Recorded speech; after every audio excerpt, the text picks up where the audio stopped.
હડતાલ મામલો બનાસકાંઠાના 400 જેટલા આરોગ્ય કર્મચારીઓ ઉતર્યા હડતાલ પર। જિલ્લા પંચાયત કચેરી બહાર સૂત્રોચ્ચાર કરી નોંધાવ્યો વિરોધ। ટેકનિકલ પગાર ધોરણ આપવું, પગાર સુધારણા કરવી, ખાતાકીય પરીક્ષા રદ કરવી, વહીવટી પ્રશ્નમાં ઉકેલ લાવવો સહિતના મુદ્દાઓને લઈ નોંધાવ્યો વિરોધ। આરોગ્ય કર્મચારીઓ રેલી સ્વરૂપે કલેક્ટરને આવેદનપત્ર આપી કરશે રજૂઆત। જિલ્લામાં આરોગ્ય કર્મચારીની હડતાલને લઈ આરોગ્ય સેવાઓ ખોરવાશે। ओके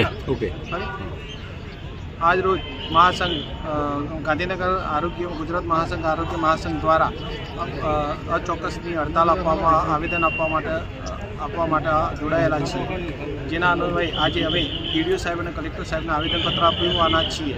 अमारी मुख्य बे मागणीओ छे। अमने टेक्निकल पगार धोरण आपवुं तथा खाताकीय परीक्षा रद्द करवी, सदंतर रद्द करवा बाबते કેટલી રજૂઆતો છે?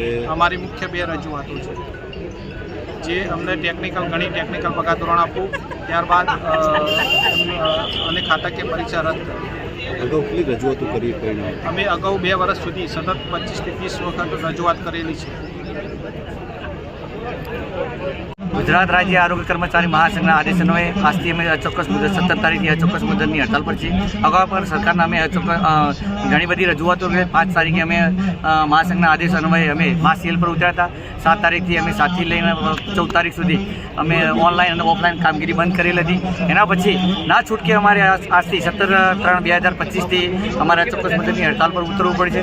अमारे हड़ताल पर उतरવાનું एक ज कारण છે કે अमारे सरकारे जे 2001 में जे कमिटी रची थी ए कमिटीनो हजू सुधी पालन कर्युं नथी। एना पछी अमे ना छूटके अमारे 2022 में अमारे हड़ताल पर उतरવું પડ્યું અને 56 દિવસ अमे हड़ताल करी।